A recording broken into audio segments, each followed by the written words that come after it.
কবর প্রতিদিন ডাক দিয়ে বলে আনা বাইতুদ দুধ।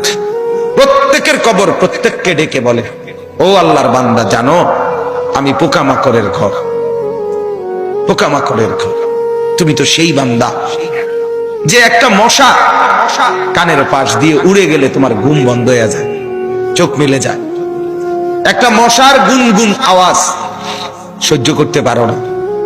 একবার কয়েল, একবার অ্যারোসোল, একবার মশারি, এরপরেও তুমি চাও যে একটা মশাও যেন আমার কানের কাছে গুনগুন না করে।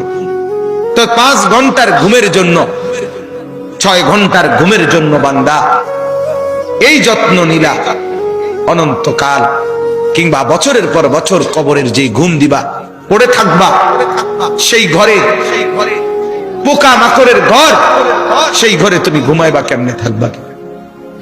আমার বাপ, আমি থাকবো কিভাবে? আমি থাকবো কিভাবে বলে? ভাবেন, আমিও ভাবি, আপনিও ভাবেন।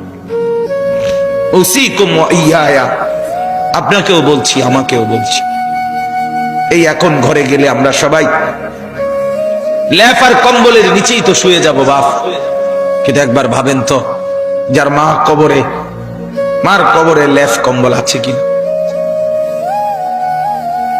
যার বাপ কবরে আছে এই মুহূর্তে, বাপ আপনি ভাবেন তো। আমার এক পরিচিত মানুষ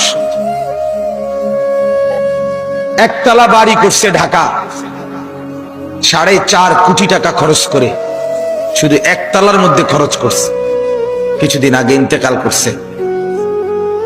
ছেলেরা, তার গ্রামে জানাজা হবে পরের দিন দুপুরে। সন্তানরা ওই শেষ রাতটা হাসপাতাল থেকে লাশটা বাড়িতে আনে নাই, ওই 4.5 কোটি টাকার বিল্ডিং এ রাখে নাই, হাসপাতালেই রেখে দিছে। পরের দিন ওইখান থেকে অ্যাম্বুলেন্সে করে এরপরে গ্রামের বাড়িতে নিয়ে দাফন কাফন করে দিছে।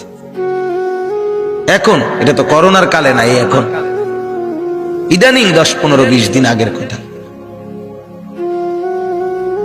কি সাজাইলেন, কার জন্য সাজাইলেন, কি বুঝলেন, কি ভাবলেন? আপনি ভাবেন। এজন্য কবর প্রতিদিন বলে, বান্দা তুমি কেমনে থাকবা? অগণিত পোকা মাকড়, অগণিত পোকা মাকড় তোমাকে ঘিরে ধরবে, কেমনে থাকবে? কবর বলে আনা বাইতুল ওয়াহদা, আমি একাকী ঘর, একাকী ঘর। ও আল্লাহর বান্দা, আমি একাকী, ডানে বামে কাউকে পাবা না। পৃথিবীর সবচেয়ে বড় যন্ত্রণার নাম হলো একাকিত্বের যন্ত্রণা, একাকিত্ব।